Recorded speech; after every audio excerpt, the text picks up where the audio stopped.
Good morning મિત્રો. અગાઉ આપણે તરંગ પ્રકાશશાસ્ત્રમાં સમતલ તરંગ કે સમતલ તરંગ અગ્રનું વક્રીભવન અને પરાવર્તન જેવી ઘટનાઓ આપણે જોઈ, જેમ કે અંતર્ગોળ અરીસા વડે, બહિર્ગોળ લેન્સ વડે તેમજ પાતળા પ્રિઝમ વડે વક્રીભવન અને પરાવર્તનની ઘટનાઓ આપણે જોઈ, તેમજ સમતલ તરંગ અગ્રનું બે માધ્યમોને જુદી પાડતી સપાટી પરથી પરાવર્તન અને વક્રીભવન બંને કિસ્સાઓ આપણે જોયા. હવે આપણે સંપાતપણાનો સિદ્ધાંત અને પ્રકાશની બીજી બે ઘટનાઓ વ્યતિકરણ અને વિવર્તન વિશે આપણે આગળ ચર્ચા કરવાની છે. તો આપણે પહેલા વ્યતિકરણની ઘટનાઓ જોઈએ. હવે વ્યતિકરણની ઘટના છે તે માધ્યમમાં બે તરંગોના સંપાતીકરણને લીધે ઉદ્ભવતી ઘટના છે. વ્યતિકરણ શું છે? માધ્યમમાં બે તરંગો એકબીજા પર સંપાત થાય ત્યારે જે ઘટના ઉદ્ભવે તે વ્યતિકરણની ઘટના છે. જેમ કે શાંત પાણીમાં આપણે એક પથ્થર નાખીએ છીએ ત્યારે વલયો એટલે કે વર્તુળો ઉત્પન્ન થાય છે, એટલે કે તરંગો ઉત્પન્ન થાય છે. હવે આપણે એમાં બહુ મજા ના આવી, બીજો પથ્થર નાખ્યો તો બીજો પથ્થર નાખતા તે પણ એક ઉદ્ગમ તરીકે વર્તે છે અને બીજા તરંગો એટલે કે વલયો તે જ પાણીના માધ્યમમાં પ્રસરણ પામે છે. તો માધ્યમના અથવા તો પાણીના અમુક બિંદુ ઉપર બંને તરંગો એકબીજા ઉપર સંપાત થશે. તો તે બિંદુએ માધ્યમના તે કણ અથવા બિંદુનું પરિણામી સ્થાનાંતર કેટલું હોય તો તેના માટે સંપાતપણાનો સિદ્ધાંત છે. સંપાતપણાનો સિદ્ધાંત.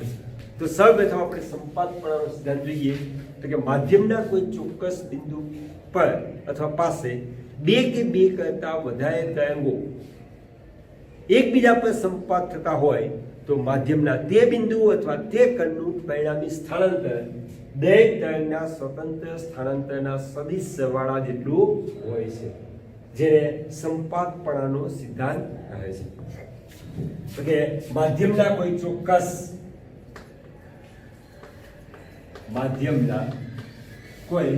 ચોક્કસ બિંદુ પર બે કે બે કરતા વધારે તરંગોના સંપાતીકરણ, બે કે બે કરતા વધારે તરંગો સંપાત થતા હોય તો તે બિંદુ નું પરિણામી સ્થાનાંતર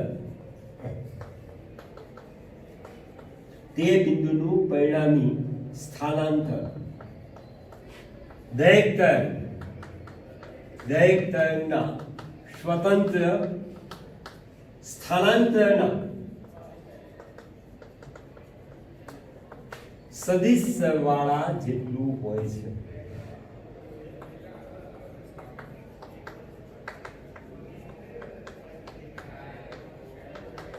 જેને સંપાતપણાનો સિદ્ધાંત કહે છે.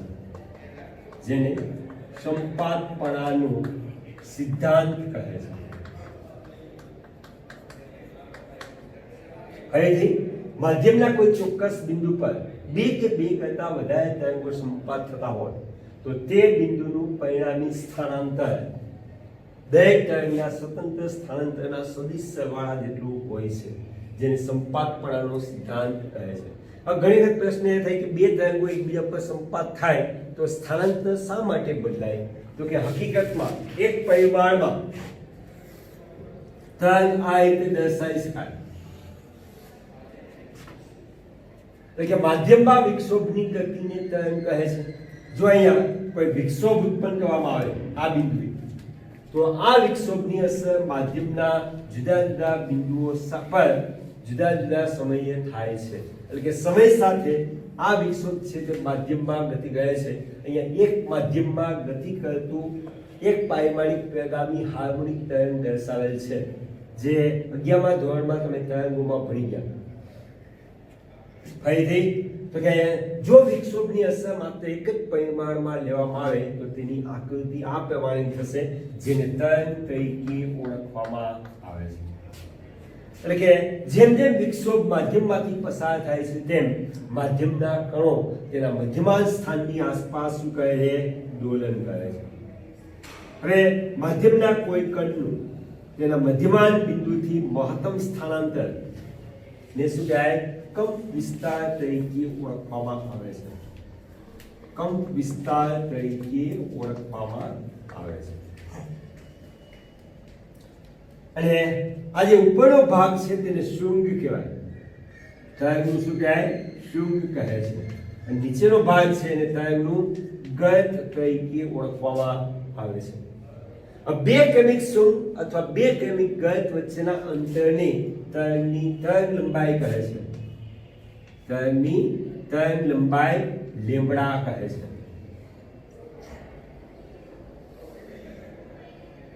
ફરીથી બે ક્રમિક શૃંગ અથવા બે ક્રમિક ગત વચ્ચેના અંતરની તરંગની તરંગ લંબાઈ કહે છે. અથવા માધ્યમના જે બે કણો વચ્ચેનું અંતર અથવા બે કણો વચ્ચેનો કળા તફાવત 2π રેડિયન હોય તે બે બિંદુ વચ્ચેના અંતરને શું કહેવાય? તરંગ લંબાઈ લેમ્બડા કહે છે. કારણ કે આ બધા શબ્દોની આપણે વારંવાર હવે વ્યતિકરણ અને વ્યુત્પન્નમાં જરૂર પડશે. તરંગ લંબાઈ છે, કંપ વિસ્તાર છે, બરાબર? તો એના માટે આપણે ફરીથી જોઈ લઈએ કે જ્યારે વિક્ષોભ છે એક માધ્યમમાં ગતિ કરે ત્યારે તેનો આકાર શૃંગ અને ગતના સ્વરૂપમાં હોય છે. ઉપરનો ભાગ શૃંગ કહેવાય, નીચેનો ભાગ ગત. એક શૃંગ અને એક ગત ભેગું થાય એટલે એક તરંગ બને. અહીંથી અહીં સુધીના વિસ્તારને એક તરંગ તરીકે ઓળખવામાં આવે છે. અને હકીકતમાં માધ્યમનો કણ છે એક દોલન પૂર્ણ કરે છે અને એક દોલનની અસર માધ્યમમાં જે પ્રસરણ પામે તે અંતરને શું કહેવાય? તરંગ લંબાઈ લેમ્બડા તરીકે ઓળખવામાં આવે છે. ઉપરના ભાગને શૃંગ, નીચેના ભાગને ગત. બે ક્રમિક શૃંગ વચ્ચેનું અંતર તરંગ લંબાઈ લેમ્બડા અથવા બે ક્રમિક ગત વચ્ચેનું અંતર તરંગ લંબાઈ લેમ્બડા અથવા માધ્યમના જે બે કણો વચ્ચેનો કળા તફાવત 2π રેડિયન હોય તે બે કણો વચ્ચેના અંતરની શું કહેવાય? તરંગની તરંગ લંબાઈ તરીકે ઓળખવામાં આવે છે. જ્યારે વિક્ષોભ માધ્યમમાંથી પસાર થાય ત્યારે માધ્યમના કણો પોતાના મધ્યમાન સ્થાનની આસપાસ દોલન કરે છે. તો મધ્યમાન સ્થાનથી કોઈ એક તરફના મહત્તમ સ્થાનાંતરની શું કહેવાય? તરંગનો કંપ વિસ્તાર તરીકે ઓળખવામાં આવે છે. હવે સંપાતપણાના સિદ્ધાંત અનુસાર જ્યારે બે તરંગો આ રીતે માધ્યમના કોઈ ચોક્કસ બિંદુ પર એકબીજા પર સંપાત થતા હોય અને પાણીમાં પથ્થર નાખતા જે વલયો બને છે આ એક તરંગ થયું. હવે બીજો પથ્થર નાખીએ તેની બાજુમાં તો બીજું તરંગ પણ ઉત્પન્ન થશે જે તે જ માધ્યમમાં ગતિ કરે છે. પરિણામે માધ્યમમાં એક સાથે બે તરંગો એકબીજા પર સંપાત થઈને ગતિ કરે છે.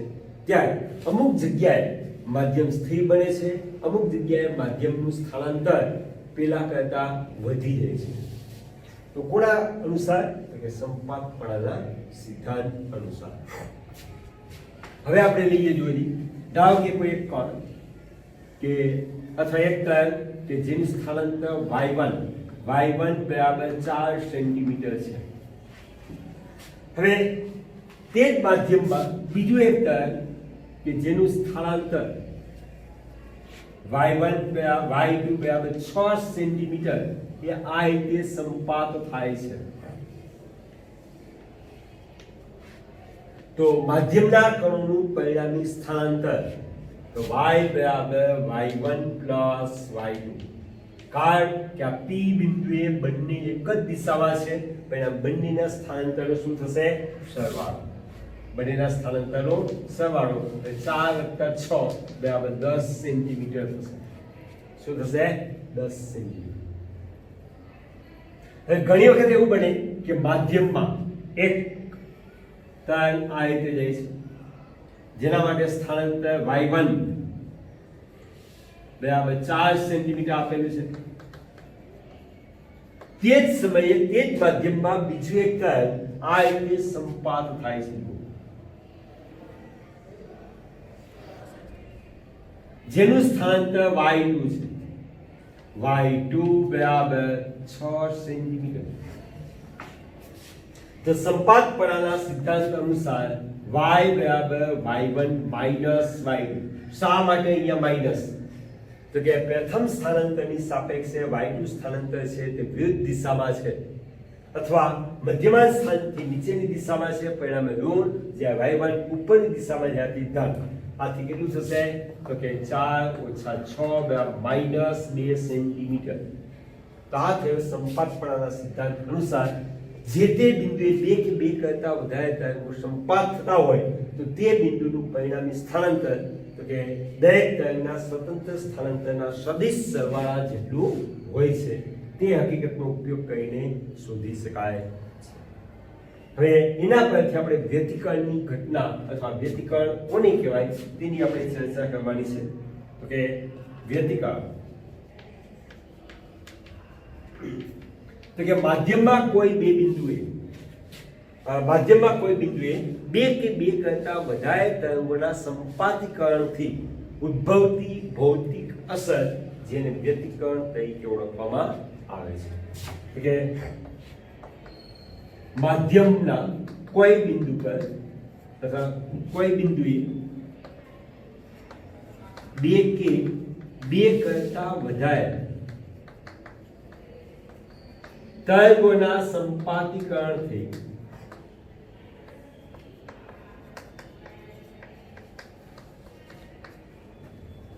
ઉદ્ભવતી અસરની વ્યતિકરણ કહે છે. અહીંથી માધ્યમના કોઈ બિંદુએ બે કે બે કરતા વધારે તરંગોના સંપાતીકરણ થવાથી જે અસર ઉદ્ભવે તે અસરને શું કહેવાય છે? વ્યતિકરણ તરીકે ઓળખવામાં આવે છે. હવે વ્યતિકરણના બે પ્રકાર છે.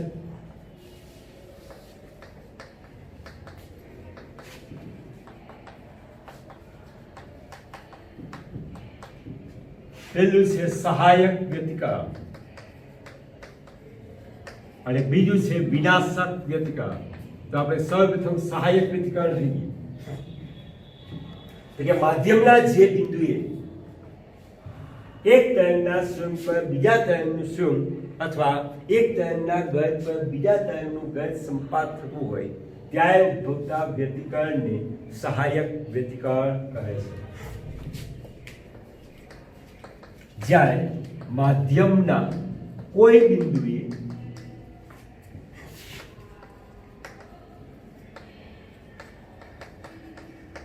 એક તરંગના સ્વયં પર બીજા તરંગનું સ્વયં અથવા એક તરંગના ગજ પર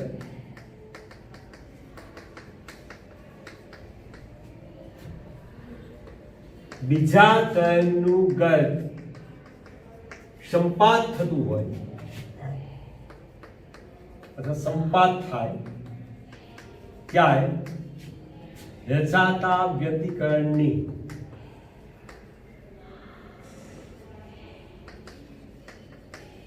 સહાયક વ્યતિકરણ કહે છે.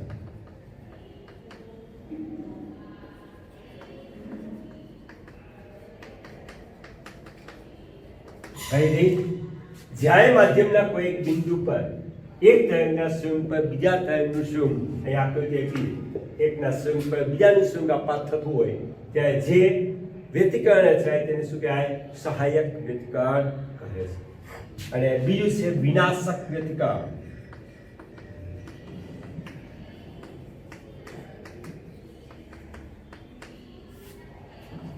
તો કે જ્યારે માધ્યમના કોઈ બિંદુ પર એક તરંગના સ્વયં પર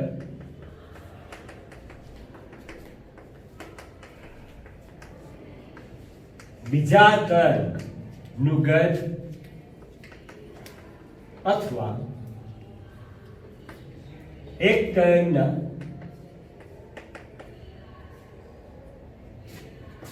ગજ પર બીજા તરંગનું શું સંપાત થાય ત્યારે રચાતા વ્યતિકરણની વિનાશક વ્યતિકરણ કહે છે.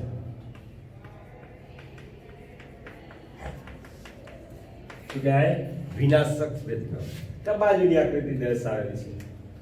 હવે જ્યારે સહાયક વ્યતિકરણ રચાય ત્યારે સ્થાનાંતરમાં હંમેશા સરવાળો થાય, એટલે કે સ્થાનાંતર વધે, અને જ્યારે વિનાશક વ્યતિકરણ થાય ત્યારે સ્થાનાંતરમાં અથવા કંપ વિસ્તારમાં ઘટાડો થાય છે.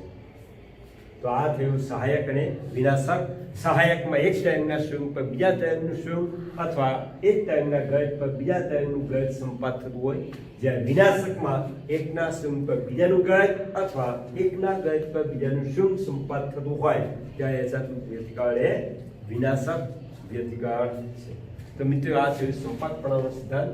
વ્યતિકરણ અને વ્યતિકરણના પ્રકારો બે પ્રકાર, સહાયક અને વિનાશક વ્યતિકરણ.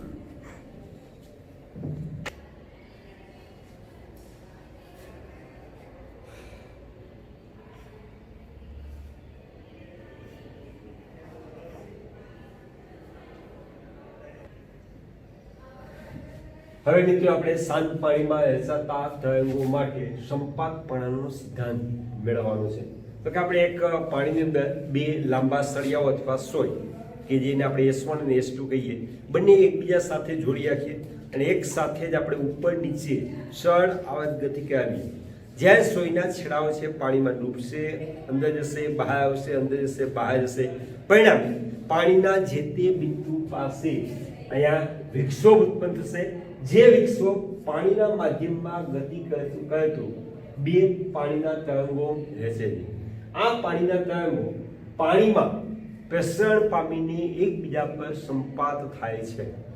એકબીજા પર સંપાત થાય છે તે આપણે અહીંયા ચર્ચા કરવાની છે. તો કે આકૃતિમાં બે સોય S1 અને S2 સમાન કળામાં દોલન કરીને સુસંબદ્ધ ઉદ્ગમ રચે છે. હવે સુસંબદ્ધ ઉદ્ગમ કોને કહેવાય? તો કે જે ઉદ્ગમો વડે ઉદ્ભવતા તરંગોનો કળા તફાવત કોઈ પણ સમયે અને કોઈ પણ બિંદુએ અચળ જળવાઈ રહેતો હોય તેવા ઉદ્ગમોને સુસંબદ્ધ ઉદ્ગમ તરીકે ઓળખવામાં આવે છે. અહીંયા બંને સોય સમાન કળામાં દોલન કરીને પાણીમાં જે તરંગો ઉત્પન્ન કરશે તે તરંગોમાં એકી સાથે સ્વયં અથવા એકી સાથે ગજ ઉત્પન્ન થતું હશે. આ સ્વયં અને ગજ એક જ માધ્યમમાં પ્રસરણ પામીને એકબીજા પર સંપાત થાય ત્યારે જે તે સંપાતીકરણ અનુભવતા બિંદુ પર સમાન કળામાં દોલન કરતા તરંગો સંપાત થતા હશે. આથી S1 અને S2 ને સુસંબદ્ધ ઉદ્ગમ તરીકે ઓળખવામાં આવે છે. તો કે આકૃતિમાં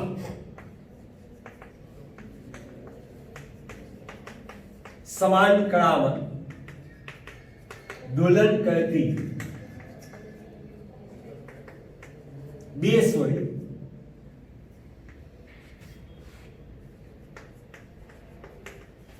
S1 અને S2 સુસંબદ્ધ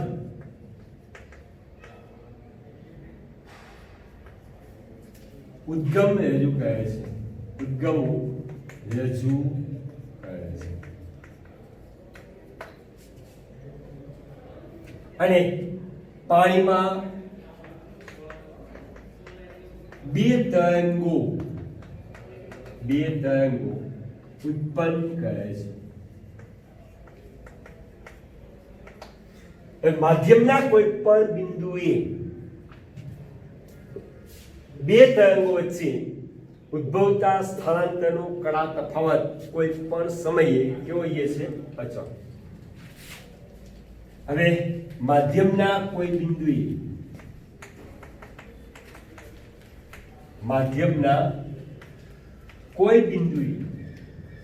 કળા તફાવત કોની વચ્ચે? તો કે બંને બિંદુઓ વડે ઉદ્ભવતા તરંગના સ્થાનાંતરનો કળા તફાવત કોઈ બિંદુએ બંને તરંગોના સ્થાનાંતરનું કળા તફાવત સમય સાથે અચળ જળવાઈ રહે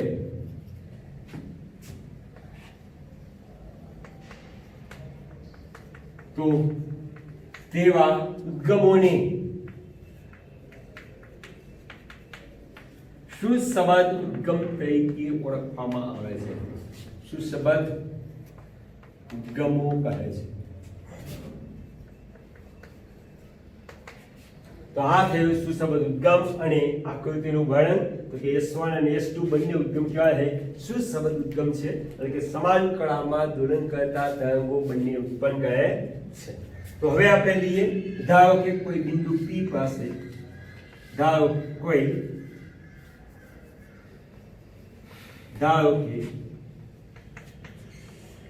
કોઈ બિંદુ P પાસે S1P બરાબર S2P. જો સમજો S1P અને S2P અંતર સમાન નથી, પરંતુ S1 અને S2 માંથી ઉદ્ભવતા બંને તરંગો જ્યારે P પર સંપાત થાય છે ત્યારે તેમની વચ્ચે કળા તફાવત કેવો હશે? સમાન હશે. તેમની વચ્ચેનો કળા તફાવત સમાન હશે. એટલે કે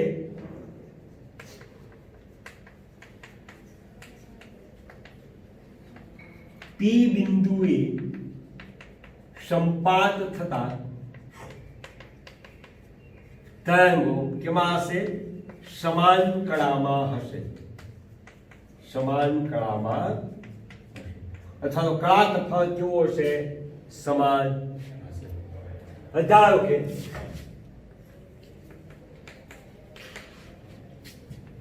S1 માંથી ઉદ્ભવતા તરંગનું સ્થળાંતર, S1 માંથી ઉદ્ભવતા તરંગનું સ્થળાંતર y1 બરાબર a cos omega t, સમીકરણ F, જ્યાં a બરાબર કંપ વિસ્તાર અને S2 માંથી ઉદ્ભવતા તરંગનું સ્થળાંતર, P બિંદુએ સ્થળાંતર, એટલે કે y2 બરાબર a cos omega t, સમીકરણ. એટલે આ થયા બંનેના સ્થળાંતર S1 અને S2 ના P બિંદુએ. હવે સંપાતીકરણ અનુસાર અથવા સંપાતપણાના સિદ્ધાંત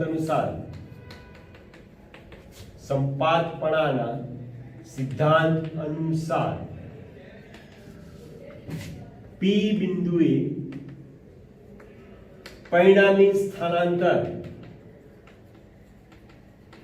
કેટલું થશે? તો કે y બરાબર y1 plus y2, y1 બરાબર y1 plus y2. y1 ની કિંમત મૂકી દો a cos omega t, y2 પણ a cos omega t બરાબર 2a cos omega t, જે પરિણામી સ્થળાંતર સંપાતપણાના સિદ્ધાંત અનુસાર મળે. હવે આપણે લઈએ કે તરંગની તીવ્રતા તેના કંપ વિસ્તારના સપ્રમાણમાં હોય છે. હવે તરંગની તીવ્રતા તેના કંપ વિસ્તારના વર્ગના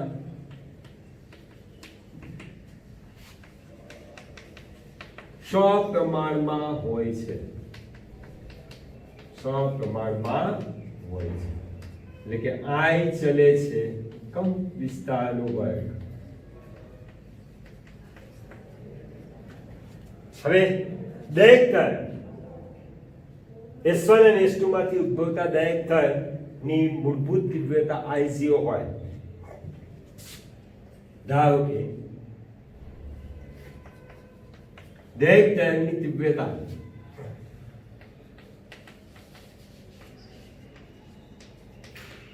I0 હોય તો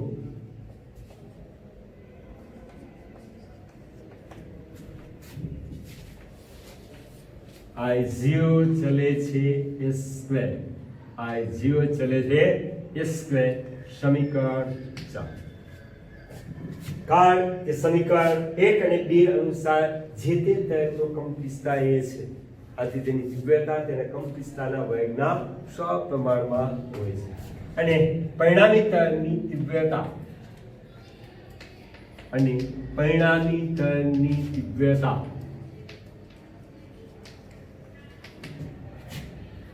I ચલે છે 2a², આથી I ચલે છે 4a². સમીકરણ હવે પરિણામી તરંગ એટલે કે P બિંદુએ બે તરંગોના સંપાતીકરણ થતા મળતું સ્થાનાંતર અથવા પરિણામી સ્થાનાંતર y બરાબર 2a cos ઓમેગા t.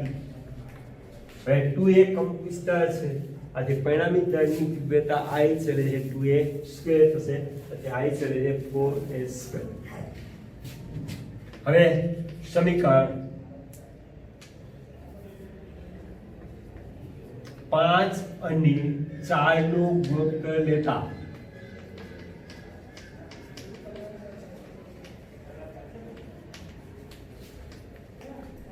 તો શું થશે જોડી? I છેદમાં I0 બરાબર 4a²/a², a² કેન્સલ, આથી I બરાબર 4I0. કોના માટે? સહાયક વ્યતિકરણ માટે.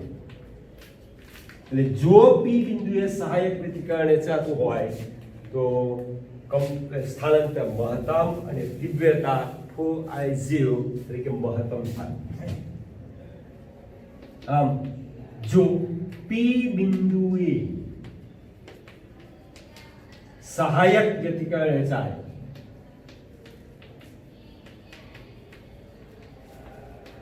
રચાય તો તીવ્રતા કેવી થશે? મહત્તમ. તીવ્રતા મહત્તમ. અને જો વિનાશક વ્યતિકરણ રચાય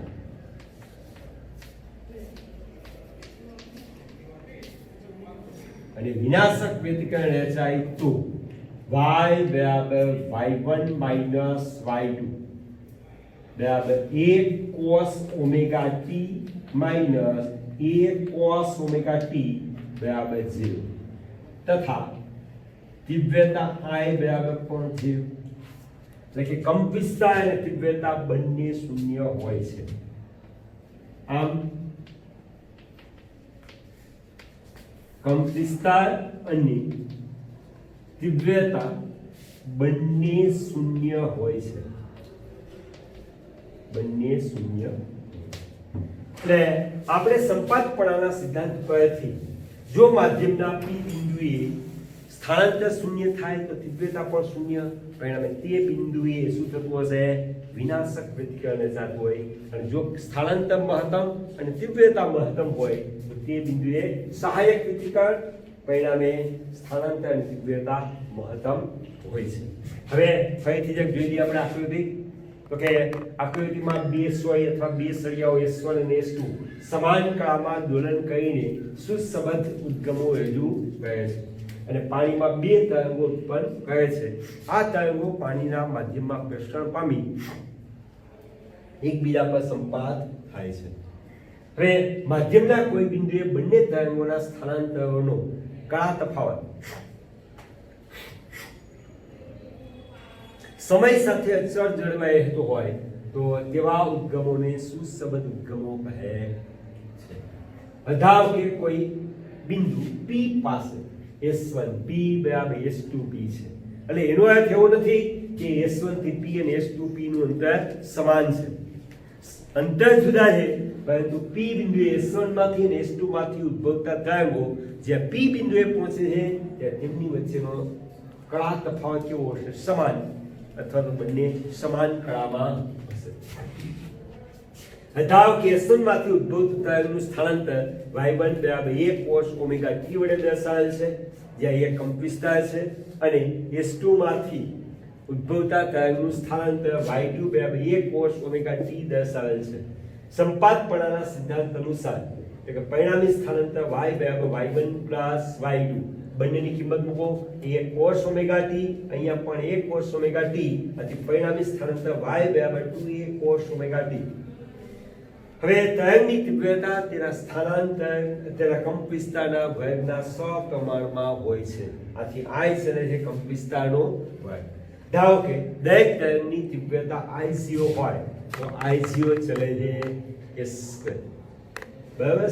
જ્યાં પરિણામી તરંગની તીવ્રતા એટલે કે I0 એ મૂળભૂત તરંગની તીવ્રતા હતી. હવે પરિણામી તરંગ એટલે કે બંને તરંગોના સંપાતીકરણથી જે ઉદ્ભવે છે કે y બરાબર 2a cos ωt, આથી I ચલે છે 2a², આથી I ચલે છે 4a². હવે સમીકરણ 5 અને 4 નો ગુણોત્તર લેતા I/I0 બરાબર 4a²/a², આથી I બરાબર 4I0 જે સહાયક વ્યતિકરણ માટે છે. એટલે કે આમ જો P બિંદુએ સહાયક વ્યતિકરણ રચાય તો તીવ્રતા મહત્તમ થાય અને સ્થાનાંતર પણ મહત્તમ થાય.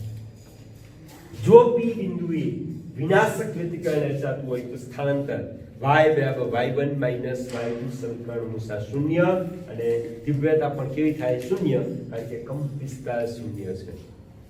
તો આ થયું શાંત પાણીમાં રચાતા તરંગો માટે સંપાતપણાનો સિદ્ધાંત.